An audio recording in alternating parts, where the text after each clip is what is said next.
తెలుగు జాతి గర్వించదగ్గ మహానుభావుడు, ప్రపంచానికి తెలుగును పరిచయం చేసిన ఏకైక వ్యక్తి ఎన్టీ రామారావు అని కొనియాడారు మంత్రి తుమ్మల. పార్టీని స్థాపించి కేవలం 9 నెలల్లోనే అధికారంలోకి తీసుకువచ్చిన అసాధారణ ఘనత ఎన్టీఆర్దేనని గుర్తు చేశారు. 1983లో ఎన్టీఆర్ వల్లే తాను రాజకీయాల్లోకి వచ్చారని చెప్పారు. ఖమ్మం జిల్లా కల్లూరు మండలం దారుకా బంజార్లో ఉమ్మడి ఏపీ మాజీ సీఎం ఎన్టీఆర్ విగ్రహాన్ని ఆవిష్కరించారు. ఆయన విగ్రహానికి నందమూరి రామకృష్ణ, సత్తుపల్లి ఎమ్మెల్యే మట్ట రాఘమయ్య పూలమాలలు వేసి నివాళులర్పించారు.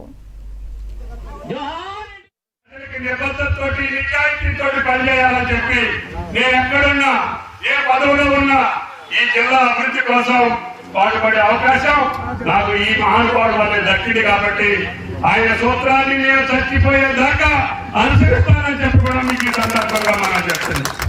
వైవిధ్యం కలిగినటువంటి రాజకీయాల్లో, ఇంత కళంకమైనటువంటి రాజకీయాల్లో, ఇంత అవినీతిమయమైనటువంటి రాజకీయాల్లో, ఇంత కుచితమైనటువంటి రాజకీయాల్లో కూడా ఆయన శిష్యుడిగా బతుకుతున్నారంటే ఆయన చేసినటువంటి ఆశీర్వాదం అని చెప్పుకోవడానికి ఈ సందర్భంగా మనం ఆ రోజు చేసినటువంటి ఆయన ఆధీనంలో నేను చేసినటువంటి పనులే నన్ను జీవితాంతం ఎక్కడికి పోయినా కూడా నన్ను ప్రజలు ఆశీర్వదిస్తున్నారంటే ఆ మహానుభావుడు ఆశీర్వాదం అని చెప్పుకోవడానికి ఈ సందర్భంగా మనం చేస్తుంది. ఏదైతే ఈ జిల్లాకి కావాలో తెలంగాణలో కూడా నెంబర్ 1 జిల్లాగా ఖమ్మం జిల్లాని తీర్చిదిద్దే అవకాశం నాకు మళ్ళీ ఈ ప్రభుత్వంలో కూడా వచ్చింది.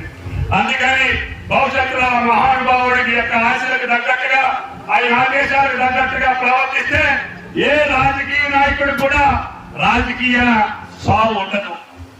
ఆయన మాట నిలబెట్టినోడు, ఆయన మాట విన్నాడు, ఆయన మాట ప్రకారంగా పరిపాలించిన వాడికి జీవితాంతో రాజకీయ భిక్ష తెలుగు ప్రజలు పెట్టే అవకాశం ఉంది.